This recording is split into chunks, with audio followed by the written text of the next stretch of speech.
Okay, in the previous chapter we finished off with the definition of the derivative, and we found that f prime of x, the derivative, is the limit as h goes to 0, f of x plus h minus f of x all over h. Now this process took a while, and in this section we're going to look for some patterns and develop some shortcuts. And so we'll be looking at 4 basic rules of differentiation in this section. But what is differentiation? The process of finding a derivative, the process of finding f prime of x, that's called differentiation. Okay, so what's the first rule? The very first rule, rule 1, states that if you're trying to find the derivative of a constant, there is a shortcut. Rather than doing the 4-step process and finding the difference quotient and then evaluating the limit, there's a shortcut that states that if a function f of x equals some constant c, then the derivative f prime of x is just 0. And this can be proved by just doing the difference quotient.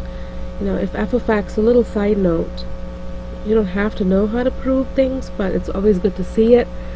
So if f of x is some constant c, then f of x plus h is still c. Okay, so when you're doing the limit as h goes to 0, you have f of x plus h, which is c minus c divided by h, which is just the limit as h goes to 0 of 0 over h, which is just 0. In other words, if you're looking at a function f of x, for example, let's say it's 3, it's a horizontal line, and we know the slope of a horizontal line is 0, which is precisely what the derivative is. The derivative gives you the slope of the tangent line, and if it's a horizontal line, the slope is 0. So from now on, if you see a function like f of x equals 2015, then if you're asked to find the derivative, f prime of x is simply 0.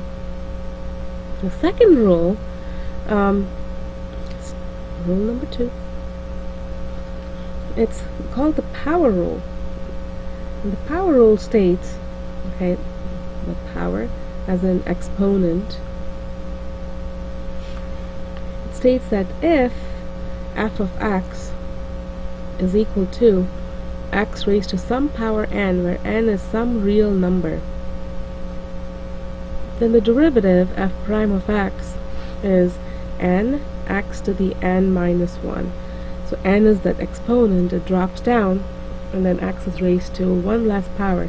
If you had done enough examples in section 2.6, you might have noticed this pattern, that if you saw something like f of x equals x squared, I'm going to call this example 2, you might have noticed when you did the 4-step process that you got f prime of x to be, well, this is according to the rule, is n, the 2 drops down, and then x is raised to 1 less than what the power used to be. 2 minus 1 is 1, so it's simply 2x. So you should go and check your notes and the worksheet from 2.6 to see how this came about. Let's do another power rule question. Let's say f of x is x raised to 100. Now you don't want to do this by the long method, because it would take you a long time. So the shortcut does come in handy. N is 100, the 100 drops down, and x is raised to 100 minus 1, which is 99. The proof of this involves a little bit more. That's something you'll see in pre-calc. It's not very easy to prove at this level, so we won't get there. But this rule is powerful enough that if your exponents are even fractions, namely, let's say you have cube root of x, then what you would do is rewrite this as x to the 1/3, okay, by using the exponent conversion. So this is still f of x, and from there you'll see that the derivative, the 1/3 drops down, and x is raised to, we need to do 1/3 minus 1, so do the math and you get negative 2/3. Alright, so I can do a whole bunch of examples, or we'll move on to the worksheet right after I finish all the 4 rules. Let's do one final example of the power rule. Let's say you have something like 1 over x to the 4th power. What you can't do here is go to the denominator and use the power rule, because the rule is x to the n and it's on the top. So you have to match the rule. You can't make up your own rules. Okay, so to match the rule, you need to bring this up. It becomes x to the negative 4. And now you can take the derivative, because this fits the rule x raised to n. So the n is negative 4, it comes down, and then x is raised to negative 4 minus 1, which is actually negative 5. You can leave it this way, or you can rewrite it as negative 4 divided by x to the 5th power. Rewriting, notice how f of x was this, which is equal to the same thing. This is not the derivative yet. Then after you are ready to take the derivative, then you write f prime. So notation is important. You want to make sure that you follow the notation always. We'll move on to rule number 3. Rule 3 states that the derivative, we're trying to find the derivative of a constant multiple of a function.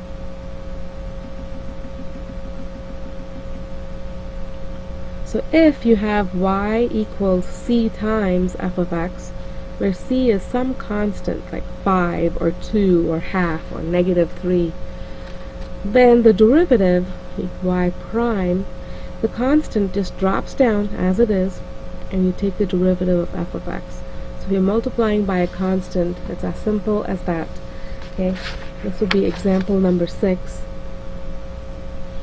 Let's say y equals 10 x to the 5. As per this rule, y prime, the 10 stays as it is, the 5 drops down using the power rule, and x is raised to the 4th power, and you can multiply these two numbers to get 50 x to the 4th. And this rule is handy, but it still keeps us confined to a single term, so we have one final rule of the section. It's called the sum rule, sum meaning adding, which can also be extended to the difference rule, meaning subtraction. What this rule states is that if you have y is equal to f of x plus g of x, if you're adding two functions, or if it's subtraction, f of x minus g of x, then the derivative y prime is simply f prime of x plus g prime of x, or minus, depending on the question. Okay, so derivatives are very user-friendly when it comes to addition and subtraction. Note that it doesn't work for multiplication. We'll see a rule for that in the next section. So one example here, let's say you have y equals x cubed plus 5x squared minus 10. According to the rule we just saw, the derivative y prime, take the derivative of that, the derivative of that, and the derivative of that. So x cubed, power rule, 3 comes down, x raised to 2, plus, the plus comes down, constant multiplied, so this 5 comes along, 2 drops down, x is raised to 2 minus 1, which is 1, minus, this is our first rule, if you have a constant, the derivative is 0. Let's clean this up. It's 3x squared plus 10x, and don't write that 0. So I think we're ready to do some questions. We have a worksheet that you can print out to follow along, and that would be 3.1a. I also want to mention that before we do that, some alternate notations for derivative. Alternate notations. You can use y prime or f prime of x, or you may even see this notation in your textbook, dy dx. This is similar to delta y over delta x, which was the slope of the secant line, m secant, whereas this is the slope of the tangent line. You may also see a capital dx in the future. That also means the derivative. Finally, in your textbooks, if you're going to read there's a whole bunch of examples done of the various rules, but I do want to point out that the notation that the book uses for all the rules involves the ddx rules. Okay, so this is the power rule, for example. It's saying the derivative in terms of x of x raised to n is n x to the n minus 1. Okay, So if you're reading the textbook, that's something to look for, is the alternate notation. It would be a good idea to get used to this notation eventually. Alright, on to the first worksheet. So we have a whole bunch of questions where you need to find the derivative, and I'm asking you to use proper notation. So to find y prime, you don't want to use the long method, just the power rule shortcut. The 12 drops down, x is raised to 12 minus 1, 11. And that's it. That's all you have to do. For the next one, you need f prime of x. This is a sum and difference rule, the last rule that we saw. So the 2 comes down, it's 3 times 2x minus, this is a little tricky, x is raised to 1. When the 1 drops down, it's just 6 times 1, and then x is raised to 1 minus 1, which is 0, plus the derivative of 2 is 0. Let's clean this up. This is 6x minus anything raised to 0, hey, it's just 1, so this is just 6. Now if you think about it, this part, if I cover it up, this is a line, mx plus b. The slope of that is just negative 6, which comes down. And this is the quadratic part, and so the power rule played a role. So from now on, if you ever see a question like y equals 3x, you should automatically say, well, y prime is 3, because this is a line, this is m, derivative is slope, so it's just 3. Next question. We need to first do a rewrite. We can't take the derivative yet because of this term. So I'm going to just put an equals and connect it to the original. X to the 5 comes up. There's a 1 here, so the silent 1. It's x to the negative 5. Plus, this 2 can slip out as a constant multiple. That's half. This is a 1 over 2, half x cubed. Now let's do y prime. Negative 5 drops down, and then x is raised to negative 5 minus 1, which is negative 6, plus bring the 3 down, so it's half times 3, x raised to 3 minus 1, which is 2.